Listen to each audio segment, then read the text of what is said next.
सेवा बहुत कठिन वस्तु है। सेवा भगवान की जिसने पधराली, प्रियाजू की पधराली सेवा कर रहा है, आप समझो श्री जी के निकुंज में हो, संशय मत करना, सीधे आपको श्री जी अपनी सेवा में लेंगे यदि सेवा विराजमान। देखो साधना का फल होता है, सेवा का फल नहीं होता। सेवा का सीधा फल होता है स्वामी के समीप नित्य सेवा में पहुंच जाना। आज तक हमें कहीं ऐसा प्रमाण नहीं मिला कि श्री जी की सेवा करने वाले की गति में अंतर हुआ हो। कहीं भी ऐसा साधना से भ्रष्ट होते तो देखा गया, लेकिन श्री जी की परिचर्या करने वाला श्री जी को प्राप्त नहीं हुआ, ऐसा हमें अभी तक प्रमाण नहीं मिला। ये श्री राधा मोहन जी के आराध्य देव थे, आस्करन जी के, और ये सेवा में मगन रहते। देखो जब आप ठाकुर सेवा, जैसे आपको कि अब हम सेवा में रहेंगे तो हमारा काम कौन करेगा, तो पूरी सृष्टि तुम्हारे काम से चल रही है, तुम्हारे चलाए चल रही। अरे कुछ समय, घड़ी दो घड़ी तुम ऐसी निकालो जिससे एकांत चित्त से आनंद पूर्वक अपने लाडले ठाकुर को दुलार कर सको। उनको श्रृंगार करो, भोग लगाओ, आरती करो, 4 परिक्रमा करो, साष्टांग दंडवत करो। जीवन का परम लाभ है ये। पर नहीं, आप खाएंगे हलवा, गरम गरम पकौड़ी, चाय, और ठाकुर जी के सामने वो सफेद वाले दाना नहीं आते, चिरौरी रख दो अरे भाई तुम क्या कर रहे हो, चोरी कर रहे हो तुम। घर में ठाकुर विराजमान, घर के मालिक विराजमान, हमें जल्दी ऑफिस जाना है, गरम गरम परेठा ये वो सब, और ठाकुर जी के सामने। हम तो देखते हैं जैसे कोई ठाकुर जी के दर्शन कराने के लिए लाता है तो 4 टाफी, वो भी प्लास्टिक से लिपटी हुई, मतलब देख केवल ले, खा भी नहीं सकते हो क्योंकि प्लास्टिक लगी हुई, ऊपर कवर एकदम ऐसे रखे हुए हैं। वो बोले हमारे लड्डू गोपाल हैं। जब गोपाल हैं तो टॉफी खोल पाएंगे क्या? अगर आपको टॉफी ही पवाली है तो आप खोल करके सुंदर एक कटोरी में रख करके थे, ऐसे 4 दाने चिरौरी रख दिए, कटे हुए मिश्री के टुकड़े रख दिए। अरे अनंत ब्रह्मांडों का भरण पोषण करने वाला तुम्हारी चिरौरी के लिए मर रहा है। हाँ, अगर तुम्हारे पास केवल चिरौरी ही है तो वो तृप्त हो जाएगा। तुम खाओ हलवा, उसको रखो, चिरौरी तुम पहनो, एक से एक बढ़िया कपड़ा, और ठाकुर जी के लिए अलग कपड़ा होता है दुकानों में, वो ठाकुर जी के लिए लेना है। पूजा, सत्यनारायण की पूजा की सामग्री गांव में जो परचून की दुकानें होती हैं कस्बों में, उनमें अलग होती है। बोले सुपारी देना, तो बोले पूजा के लिए, बोले हाँ, वो सड़ी सुपारी का अलग बैंक होता है, वो पूजा के लिए जाएगा। प्रभु के लिए तुम ऐसे चिरौरी रख देते हो। वो नारियल भी जिसमें पाली लो, देखो ना कथा, सत्यनारायण की कथा करनी, हमें नारियल दे दो। वो सूखा नारियल जो किसी काम में ले जाएगा, वो सत्यनारायण के पास जाएगा। वो कपड़ा टून का ना पहन सकते हैं, ना ओढ़ सकते हैं, ना बिछा सकते हैं, ना पोछा लगा सकते हैं, वो ठाकुर जी के लिए बलिहारी है श्रद्धा। तो भी ठाकुर जी भी ऐसी व्यवस्था करते हैं, ना पहनने लायक ना ओढ़ने लायक, ऐसा तुम्हें नया जीवन देंगे, जरूरत ही नहीं पड़ेगी कपड़े की, घूमो वैसे ही। हाँ, जरूरत ही नहीं पड़ेगी, अन्य योनिया है नहीं, कोई जरूरत नहीं है, घूमो। इसलिए सावधान, भगवत सेवा का तात्पर्य है उत्तम भोग लगाए मोर मरकट को से। स्वामी जी महाराज परम विरक्त, वैराग्य की चरम सीमा स्वामी श्री हरिदास जी, लेकिन उत्तम भोग लगाए ठाकुर जी को। उत्तम उत्तम, तुम्हारे पास जो कुछ है उसमें सबसे बढ़िया भोग बनाओ। धन्ना जी के पास बाजरा की रोटी भी पूरी नहीं थी कि भरपेट पाले, तो 1 रोटी रोज ठाकुर को रखते थे। आधी ठाकुर जी पाते थे, आधी आप पाते थे। सुदामा जी के पास कौन सा माखन मिश्री था? वो तंदुल जो पछोरने से बाहर निकलते हैं, किसी काम में नहीं, वो लेके गए थे। ठाकुर जी पाते हो कहते आज मैं तृप्त हो गया। सबरी जी के पास क्या था? क्या था? जंगली बेर, कहीं कड़ुआ कसेला ना हो, इसलिए चख के मेरे रघुनाथ जी को कहीं कसेला ना लगे। प्रभु वाह वाह करके पा रहे। विदुरानी जी ने कौन सा 56 भोग पवाया? केले के छिलके, भाव दशा में डूबी हुई। देखो हमारे ठाकुर को कुछ नहीं चाहिए, भाव से समझिए। ये बिहारी जी को 4 घंटे बैठने के लिए 10-10 लाख रुपए का फूल बंगला निकला, काम थोड़ी चलाया जाता है। अरे हमारे लाडले सरकार है, अगर 4 घंटे बैठ गए 10 लाख खर्चा हो गया तो क्या? अनंत ब्रह्मांडों का सृजन करने वाला ठाकुर हमारे पास नहीं है, तो ठाकुर जी को आपका भाव चाहिए। और आप तो सो बढ़िया पलंग में, और ठाकुर जी को एक छज्जा में विराजमान किए, छज्जा में ऐसे उतर नहीं सकते, मतलब कूदे तो वैसे ऊंचे, अगरबत्ती दिखा दी चले। आप तो ऐसे नहीं, अपने लाड़िले ऐसे प्यार करो, ऐसी जगह सिंहासन रखो कि उतर कर अगर आपके वन विहार करना चाहे तो उतर लेना, ऐसा विराजमान करो आराम से। वो एकदम वो से दीवार में ऐसी जगह, या तो बाहर वाले कमरे में, अपने कमरे में तो ठाकुर जी रहेंगे ही नहीं। अरे भाई, अगर घर में ठाकुर जी तो उठते बैठते निकलते, उनके दर्शन हो रहे, चोरी क्या? तुम तो हमारे घर के माई बाप हो, सब देखो, चोरी क्या आपसे? आपको जो अच्छा न लगे सुधार देना, ऐसे रहना चाहिए। बिल्कुल भगवत प्राप्ति निश्चित है। ये सेवा पद्धति है, बड़े भाव से आप इसको स्वीकार कीजिए। हमारे लाडले बड़े कृपालु हैं। अरे जहर पिला रही है छाती में लगा के तो परम पद दे रहे हो, तुम दूध पिलाओगे तो तुम्हें परम पद नहीं मिलेगा। पूतना जहर लेकर के पिला रही बाल गोविंद को, अभी 6 दिन के ठाकुर हैं, उसे परम पद प्रदान किया, और आप रोज सुंदर सुंदर भोग लगा रहे हो और तुम्हें भगवत प्राप्ति नहीं होगी। ठाकुर जी की आरती उतार रहे हो, बलिहारी जा रहे हो, उनके सामने कीर्तन कर रहे हो, नृत्य कर, विश्वास तो करो ना, तुम्हें भगवत प्राप्ति हो जाएगी। आस्करन जी ने एक चौकीदार पूजा गृह के बाहर बैठाल दिया और कहा कोई भी भीतर आने ना पावे, क्योंकि एक बार भी सेवा में विक्षेप मुझे बर्दाश्त नहीं। तो ठीक 10 घड़ी का इन्होंने भी नियम, जो नियम लो उसका निर्वाह करो। 4 घंटे। दिल्ली का बादशाह किसी कारण से उधर आया हुआ था, उसने कहा मुझे आस्करण जी से तुरंत मिलाया जाए। पहले तो राजा लोग होते थे और बादशाह, अब जैसे मुख्यमंत्री और प्रधानमंत्री, राष्ट्रपति। तो जो मुख्यमंत्री हैं ये राजा हैं प्रदेश के, और वो संपूर्ण राज्यों का बादशाह उसे कहा जाता था। आस्करण जी को शीघ्र हमारे सामने उपस्थित किया जाए।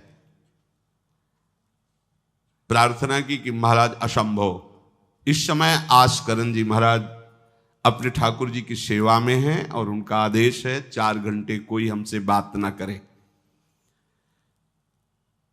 आस्करण जी को सूचना देने के लिए बार बार सेवकों को आदेश किया, पर कोई भी सेवक बादशाह की आज्ञा पर नहीं उतरा। हम अपने राजा से ऐसा नहीं प्रार्थना कर सकते। 4 घंटे। बादशाह को बहुत कष्ट हुआ कि हमारी आज्ञा का उल्लंघन। तुरंत आदेश किया सेनापति को, बुलाओ, देखते हैं कि हमारी आज्ञा का उल्लंघन का परिणाम क्या होता है। सेनापति तुरंत उपस्थित हुआ। इस नगर के सबको दंड दिया जाए और बंदी बनाकर आस्करण को हमारे सामने लाया जाए, क्योंकि बादशाह है।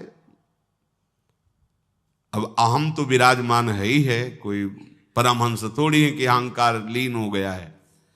बताया गया कि ठाकुर सेवा में, भगवत आराधना में 4 घंटे उनके पास कोई सूचना नहीं पहुंचाएगा। बादशाह की आज्ञा का उल्लंघन करने के कारण सब सैनिक जितने थे दब रहे थे। महाराज की तो आज्ञा है कि सूचना न दो, पर यहां तो सब गड़बड़ हो रहा है। बादशाह ही नाराज हो गया। बड़ी घबराहट पूरे नगर में फैल गई और पूरे सैनिकों में फैल गई। ये नरवरगढ़ ग्वालियर से दक्षिण में है। आस्करण जी ना शिकार खेलते थे, ना किसी को दंड देते थे, बस केवल भगवत सेवा, नाम जप, नाम कीर्तन, पूरे नगर को सब सुविधा, सबके घर में ठाकुर सेवा, सबके यहां नाम कीर्तन सुनाई देना चाहिए। जिसको जो जरूरत हो राज दरबार से ले जाए। किसी को लग सकता है अगर ऐसे बढ़ता रहेगा तो राज खजाना खत्म हो जाएगा। नहीं, अज्ञान से तुम सोचते हो। एक बार पूज्य पादुड़िया बाबा के यहाँ 500 लोगों का भोजन बना।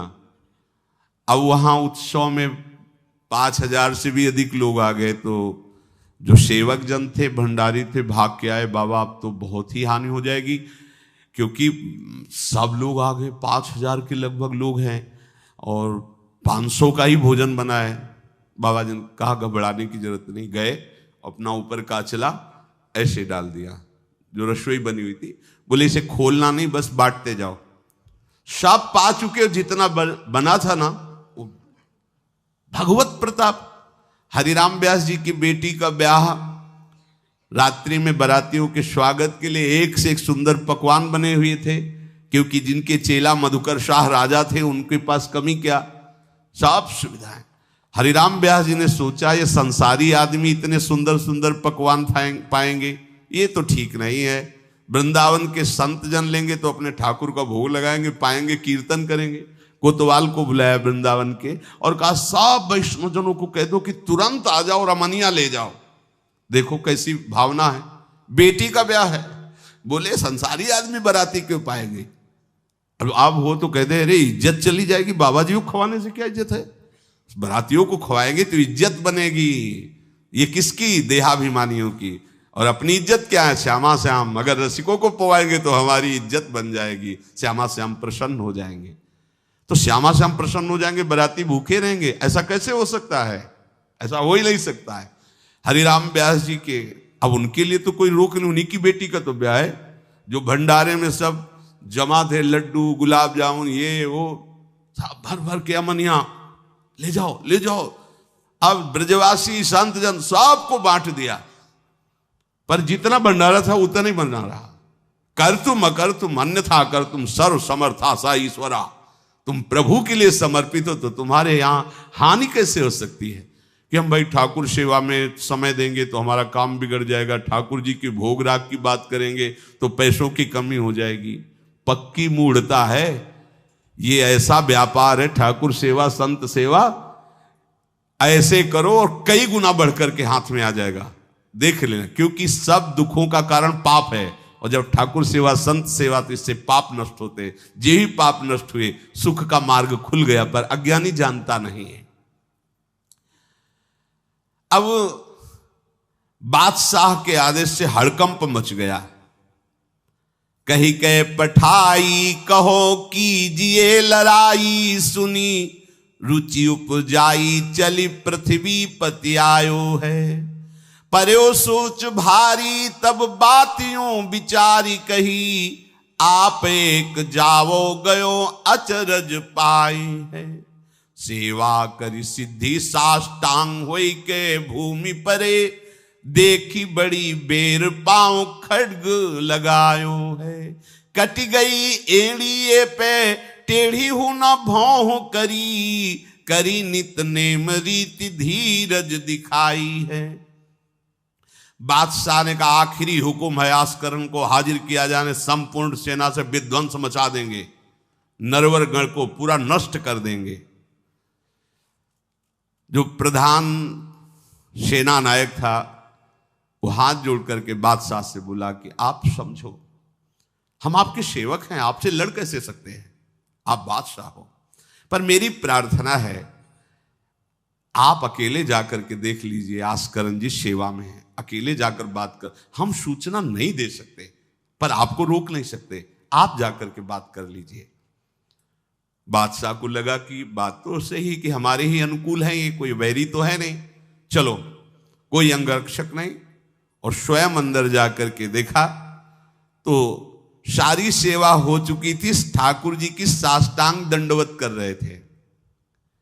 सत्संग में भी कहा है कि आप लोगों का जैसे शरीर स्वस्थ है तो साष्टांग दंडवत का नियम लेना चाहिए। अपनी ठाकुर सेवा करके 5, 7, 11, 21, 51, 108 अपने ठाकुर जी 4 परिक्रमा की, कहीं से भी 108 दंडवत। एकोपि कृष्ण कृतः प्रणामो दशाश्वमेधा व्रतेन तुल्यः, दशाश्वमेधी पुनरेपि जन्म कृष्ण प्रणामी न पुनर्भवाए। ये भीष्म जी बोल रहे हैं, एक बार हमारे श्री कृष्ण को कोई साष्टांग दंडवत कर दे, 10 अश्वमेध यज्ञ का फल और व्रत स्नान का उसे प्राप्त होता है। पर 10 ये अश्वमेध यज्ञ करने वाला पुनर्जन्म को प्राप्त होता है, पर एक बार श्री कृष्ण को साष्टांग प्रणाम करने वाला पुनर्जन्म को प्राप्त। दशाश्वमेधी पुनरेपि जन्म कृष्ण प्रणामी न पुनर्भवाए। अपने पास तो भगवत प्राप्ति के लिए बहुत से अस्त्र हैं, केवल नियम पूर्वक प्रयोग करो, माया का प्रवाह बंद हो जाएगा। ठाकुर सेवा के बाद करना चाहिए साष्टांग दंडवत। हमने महापुरुषों को देखा है, गुरुजनों को देखा है। अब शरीर उस लायक नहीं है तो भाव से कर लीजिए। अगर शरीर स्वस्थ है और आप करने लायक हैं तो जरूर, जैसे माताएं बहनें सखियां हैं तो पंचांग, एक पंचांग दंडवत की, खड़े हो गए, हाथ जोड़ा, मंत्र अंदर स्मरण किया, फिर पंचांग 5, 7, 11, 21, 51 ऐसा करना चाहिए। आस्करण जी भगवत सेवा करके साष्टांग दंडवत कर रहे थे नियम पूर्वक। अब ये तो पता चल गया कि कोई आया है, पर ना नजर दी, ना बात की, ना रुके, उठे साष्टांग दंडवत, फिर उठे, फिर साष्टांग दंडवत। बादशाह खड़ा देखता रहा, ये तो ना हमारी तरफ देख रहे हैं ना बोल रहे हैं। बहुत देर हो गई, चुपचाप। पद का अभिमान होता है। अब वो बादशाह ठहरा, खींची तलवार, म्यान से निकाली और जब ये साष्टांग हुए तो मारा ऐसे, तो एड़ी उड़ गई, कट गई एड़ी आस्करण जी की। लेकिन आस्करण जी ने ना दंडवत रोकी, ना मुड़ करके देखा, खून की धार बह रही। निष्ठा देखिए, यह है अनन्य भक्ति की निष्ठा। नहीं कहा कि अब रुक गए, कुछ नहीं, वैसे ही खड़े हुए, फिर साष्टांग दंडवत, फिर खड़े, खून से लथपथ हो रहे, कोई कष्ट का अनुभव नहीं दिखा रहे कि आओ कहे या पीछे मुड़ करके देखे। अब तो धैर्य छूट गया बादशाह की, ये मेरे से तो अपराध बन गया, ये कोई नाटक नहीं कर रहे, ये तो सच्ची में महान भागवत है। क्योंकि जो पद का अभिमानी जन होता है वो ये नहीं जानता है कि भक्ति क्या होती है, भक्ति का स्वरूप क्या होता है, भक्तों की निष्ठा क्या होती है। उनको तो लगता है कि मैं अमुक पदाधिकारी हूं, मैं इतना, तो ये बाबा जी लोग भीख मांगने वाले, इनके आगे क्या जमीन में बैठे, हमारे लिए कुर्सी की व्यवस्था नहीं होगी क्या? हमारे को इस पद का अभिमान जो मिला है उसका सम्मान होना चाहिए। तो वो जिस पद में है, इस सृष्टि में कोई वो पद नहीं है, वो हरिदास पद में है, हरि पार्षद। तुम तो मायाकृत सृष्टि के किसी पद पे होगे, वो मायापति के निजी पार्षद हैं। तुम्हें दिखाई देता है भिखारी है, तुम्हें दिखाई देता है भिक्षुक है, नहीं नहीं, वो इतने बड़े बादशाह के ऐसा बादशाह पैदा ही नहीं हुआ है? चाह मिटी चिंता मिटी, मनुआ बेपरवाह, और जिनको कछु न चाहिए वो साहन के साथ। नरपति सुरपति लोकपति, जिनके भावे घास, जिनके भावे घास, रहे परमानंद में तज सब ही की आस। गर्दन उतार दोगे, अगर हरि का विधान होगा तो शरीर ही नष्ट होगा, नहीं तो हमें छू भी नहीं सकते, हमारे स्वरूप को नहीं छू सकते। भक्त अपनी निष्ठा पे होता है। एक बार भी आस्करण जी ने मुड़ करके नहीं देखा बादशाह की तरफ। अब तो धैर्य छूट गया बादशाह की, गलती हो गई हमसे। ऐसा ही होता है। नवलदास जी को वृंदावन से हरिवंश महाप्रभु के शिष्य थे, तो बादशाह तुर्की था, उसके मन में वैश्यकुल के प्रति बड़ी ईर्ष्या पैदा हुई थी। तो उसने कहा भारत में वैश्यकुल नहीं रह जाना चाहिए, नष्ट कर दो। आतंक स्वरूप उनका काटना मारना, लाखों वैश्यों का कत्ल कर दिया। पता चला कि दूसर वैश्य एक वृंदावन में भी है, आए, उनको बंदी बना लिया, सामने पेश किया, कहा सर झुकाओ। कहा तो झुक चुका है एक जगह, राधा वल्लभ लाल के चरणों में। अनंत कोटि ब्रह्मांडों के बादशाह के सामने सर झुक गया है, अब तू तो एक भूमंडल का जबरदस्ती बादशाह बना बैठा है। बोले जंजीरों में बांध दो इसको, रोज कोड़े लगाओ, भोजन मत दो, फिर इसको हम दंड निश्चित करेंगे, देखते हैं, बहुत अपने अभिमान में है। बांध दिया। सुबह कोड़े लगाने गए तो जंजीरें पड़ी थी और कुछ नहीं था। फिर खोजा तो वृंदावन में राधा वल्लभ जी के दर्शन के, फिर बांध के ले गए। अरे बोले तेरी जंजीरें क्या मुझे रोक सकती है? जब माया की जंजीरें नहीं रोक पाई तो तेरी जंजीरें क्या रोकी? तू लाख बार बंधवा, मुझे नहीं रोक सकता है। आखिरकार चरणों में झुका, उनका बंद करवा ये नरसंहार। तेरे इस नर संहार से कुछ नहीं होने वाला, तू शांति से रह, ये ऐसे उपद्रव करना बंद कर। तो ये जो पदाभिमानी जन हैं, एक अभिमान में न जाने कैसे कैसे बड़े अपराध हो जाते हैं, भक्तों को नहीं जानते हैं। उठी चिक डारी तब पाछे सो निहारी, कियो मुजरा विचारी बादशाह तिरिझे हैं। हित की सच्चाई यह ने कुना कचाई होत, चर्चा चलाई भाव सुन सुन भींजे हैं। बीते दिन को नृप भक्त सो समायो, पृथ्वीपति दुख पायो सुनि भोग हरि छीजे हैं। करे विप्र सेवा तिने गांव लिख न्यारे दिए, वाके प्राण न्यार लाड़ करो कही धीजे हैं। पूरी दंडवत की, ठाकुर जी को प्रार्थना की, चिक डाल दी जो मध्याह्न विश्राम की, फिर पीछे मुड़े। तब तक खून बह रहा है। पीछे मुड़कर देखा, बादशाह जोहार की, बिल्कुल गुस्सा नहीं। राजा को इनकी ये धैर्य शैली देखकर कि अपने इष्ट के प्रति निष्ठा और मेरे अपराध का कोई भी इनके ऊपर प्रभाव नहीं, रीझ गया, बहुत प्रसन्न हुआ और कहा, आज मेरे नेत्र सफल हुए कि मैंने ऐसा निष्ठावान भक्त देखा। ना तो तुम्हारी भ्रकुटी में थोड़ा भी रोष है, और ना तुम्हें पीड़ा है, और ना कोई थकावट है। हम आपसे वार्ता करना चाहते हैं, क्या है आप में ऐसी सामर्थ्य कहां से आई कि आपने अपनी निष्ठा छोड़ी और तलवार से एड़ी काट दी। एड़ी, अरे ऐसे काट, जरा सा कुछ लग जाए तो देखो कैसा लगता है। एड़ी कट गई, खून निकल गई, दंडवती बंद नहीं हुई। जब वो बैठ करके भगवत भक्ति की बात की, बादशाह के आंसू आ गए। संत का यही प्रभाव होता है। देखो, राजा हैं पर संत हैं। विभीषण जी से भगवान कहते, तुम सरीखे संत प्रिय मोरे, धरो देह नहीं आन।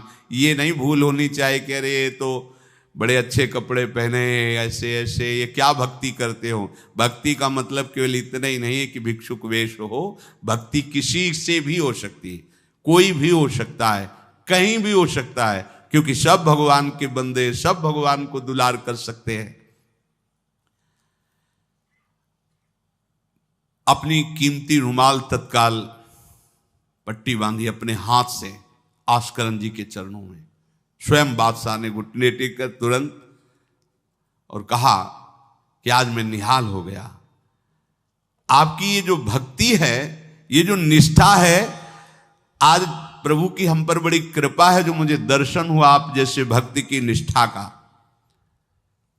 बादशाह अत्यंत प्रसन्न होकर के आपको क्या सुख प्रदान करें। होगा हमारी सेवा निष्ठा है, आप जब चाहते तब आदेश दे देते, तो आप मुझे अपने आदेश से मुक्त कर दीजिए। आज के बाद हमारा कोई शासन आपके ऊपर लागू नहीं रहेगा। आप जब चाहें स्वेच्छा से आप आ सकते हैं, ना आए तो आपका राज्य, हमारा कोई अधिकार आज से नहीं। श्री आस्करन जी को एक बार बहुत शरीर में बुखार आ गया, इतना कष्ट पीड़ा होने लगी। अब वो कैसे सेवा करें, भीषण कष्ट है, उठा नहीं जा रहा। प्रातःकालीन बेला से ही सेवा प्रारंभ होती थी। बस उनको एक चिंता है कि अब सेवा कैसे होगी, सेवा कैसे होगी। उसी शिथिलता में भगवान अपने निजी सेवक में जो और परिचर्या करने में थे, उनको आदेश किया, चरणामृत पिला दो, ठीक हो जाएंगे। वो रात्रि में ही चरणामृत, महाराज ठाकुर जी ने कहा चरणामृत, आप जो ही चरणामृत पिया, शरीर का रोग नष्ट हो गया, स्वस्थ हो गए, सुबह सेवा में गए। इसीलिए आप लोगों से प्रार्थना करते हैं, अकाल मृत्यु हरणम सर्वव्याधि विनाशनम श्री कृष्ण पादोदकम पीत्वा पुनर्जन्म न विद्यते। मान लो भैया, एक डॉक्टर औषधि देता है, पैसे लेता है, फीस के पैसे भी लेता है, और ना फायदा करे तो भी उसी दवाइयों का तुम आश्रय लेते हो। हम कह रहे हैं कि संसार से मुक्त होने के लिए चरणामृत सिद्ध औषधि है। रोज चरणामृत ठाकुर जी का पियो, कोई पैसा नहीं लगता। बिहारी जी, राधा वल्लभ, राधा रमन, जहां चाहो, बड़े उदार ठाकुर। चरणामृत, अगर इतना चरणामृत मिला उसमें आप 1 लीटर जल मिला लीजिए, चलता रहेगा। जब कमी लगे फिर जल मिला लीजिए, चरणामृत ही रहेगा। आप वर्षों इतने चरणामृत को पी सकते हैं जल मिला मिला के, अकाल मृत्यु नहीं होगी। समस्त रोगों के नाश करने की सामर्थ्य चरणामृत में है। कोई भी व्याधि आपको परास्त नहीं कर पाएगी। और पुनर्जन्म न विद्यते, हम भगवान के धाम में चरणामृत के प्रभाव से चले जाएंगे। अब इस पर श्रद्धा कितनी है देखो आप, 10 बार वर्णन किया होगा। नियम से चरणामृत पियो, अपने ठाकुर जी का, श्री जी का चरणामृत पात्र में रख लो, 2 बार 3 बार दिन में पियो। चरणामृत आपको अकाल मृत्यु हरणम सर्व व्याधि विनाशनम श्री कृष्ण पादोदकम पीत्वा पुनर्जन्म न विद्यते। एक बार किसी विपक्ष राजा ने आक्रमण कर दिया आस्करन जी के ऊपर।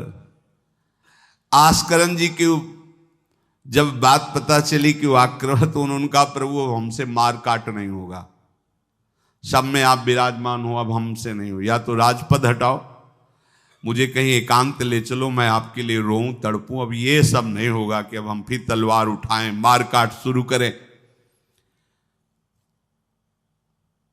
पर अंदर से आया कि तुम राजा हो तो प्रजा की रक्षा करना तुम्हारा कर्तव्य है।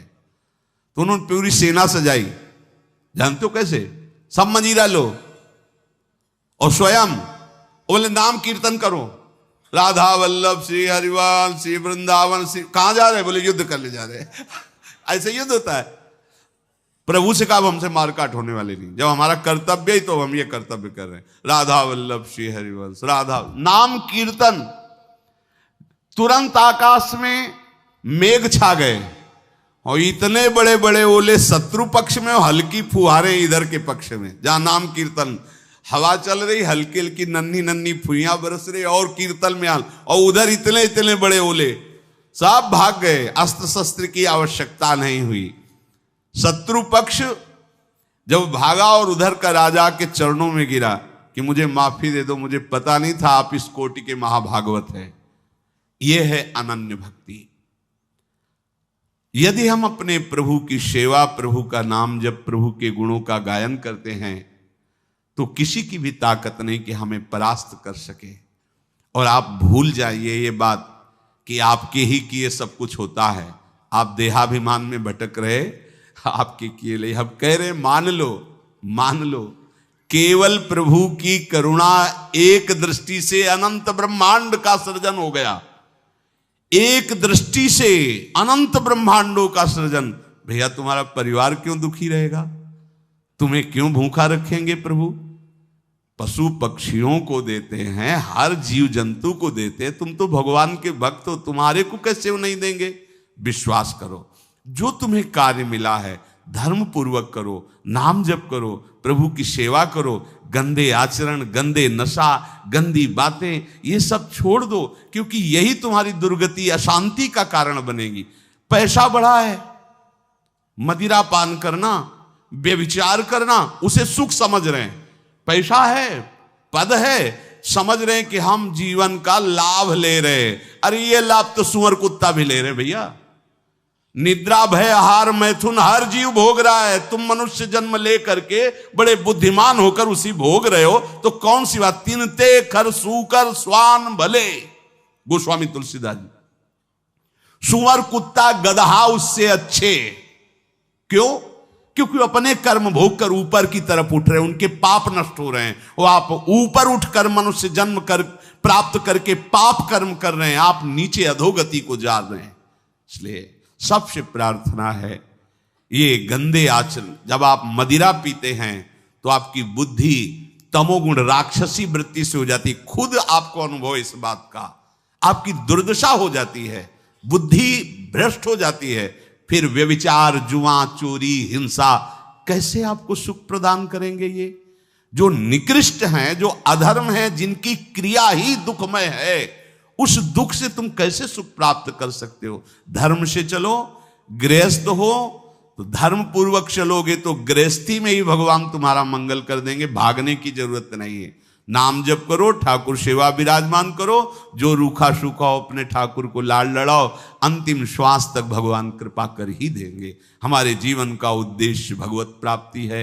इन किन प्रकारेण अब हमारा जन्म इस संसार में ना हो, हम प्रभु के पास जाकर उनकी सेवा में रहें सदैव, जहाँ न मरना है, न जन्मना है, न दुख है, न सुख है, न बीमारी है, कोई किसी भी तरह का जहां लेस मात्र भी कष्ट नहीं है, प्रलय और महाप्रलय की वायु भी जहां प्रवेश नहीं करती, वो हमारे प्रिया प्रीतम का नित्य धाम है, वही हमारी विश्राम भूमि है। हम सब खूब राधा नाम जप करें और आकांक्षा करें कि इसी जन्म में हमें भगवत प्राप्ति हो।